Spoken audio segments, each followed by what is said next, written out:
Hello DragonCrafters, this is Warcrow from Dragon Productions and welcome to another video. This time we'll be looking at God of War and answer this question. Should you play it or not?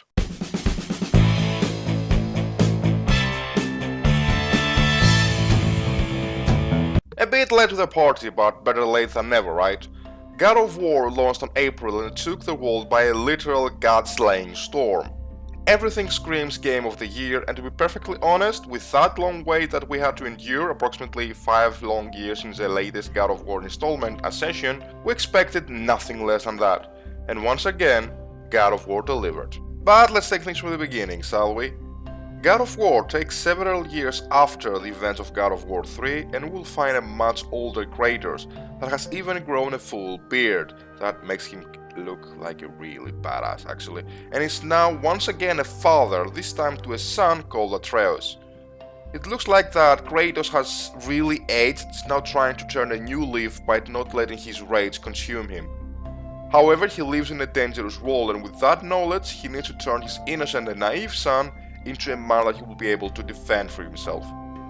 Atreus knows nothing about his father's past or his own divine nature, and in fact he's not in such good terms with his father. Kratos has remarried and his wife bore him his son, but she's now gone. The game literally begins with that scene. With that powerful scene unveiling inside the screen, Kratos now takes his son to a hunt, wishing to prepare his son for his life ahead. Also, in order to honor his late wife's last request, he must travel to the highest mountain and throw her ashes from that point. So the hunt is actually Atreus' challenge that he must complete in order to accompany Kratos on that journey. That is the goal of the game. And while that being said, while you know the goal of the game, nothing is as simple as it sounds. You will never steer away from that end goal, it will always be there. However, there are many obstacles that you need to overcome, the most profound ones being the various races that are based on the Norse mythology. Indeed, Kratos has moved away from Greece and is now taking his god killing to other pantheons, cause God of War. Kratos and Atreus must travel through hordes of enemies, giants, skeletons, dark elves, even gods themselves, in order to reach that goal. And through that journey, the goal becomes much more meaningful. Also, the relationship of Kratos and Atreus, seeing how it unfolds, how it progresses, it's something that is well worth the many hours you will put in the game. The world of God of War is absolutely beautiful world from start to finish. I usually don't stop playing any game to take notice of anything unless it's absolutely breathtaking, but I find myself stopping a lot of times, especially the first couple of hours of the game. Everything looks alive. The beautiful sunset, the green trees, the soft snow beneath your feet, the normal sky above you, hell, even the beard of Kratos looks amazing. There is a lot of attention to detail, leaving stunning graphics as a result. Especially if you try it on a PS4 Pro, you will find so many little things that make the world as alive as possible. Very soon you will forget you're playing a game. Also, something important to mention regarding this fact, and something you don't really realize until further in the game, the whole thing takes place in one shot. No camera cuts, no load screens. In fact, unless you die, you will never ever see the game stop for a single second. Let's talk about the gameplay now. It's immensely satisfying, I kid you not.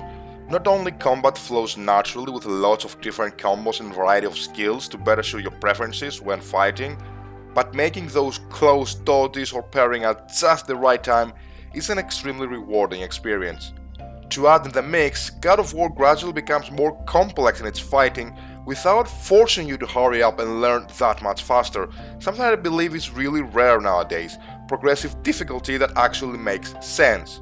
Also, the animations of fighting, especially the stun grapple ones, are all just a marvel to look at. Let's move to soundtrack now. It's no secret that I play special hold to music in video games, and God of War did not disappoint whatsoever. At first I thought it was just generic, but when you start feeling engrossed by the game, you will notice the great effort that has been put regarding this matter. The music flows naturally and it's always there, even if you don't pick it up at that moment. Voice acting is also top notch, with both Kratos and Atreus revealing the necessary emotion every time. All in all, God of War is a game that you should play. I could go on and on about it, but I really feel like the only real way of making God of War justice is for you to actually play it.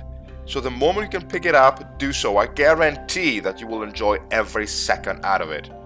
Thank you for watching, folks. Tell me in the comments below what part of God of War you enjoyed the most without spoiling the story for anyone that hasn't played it yet. Have a good one.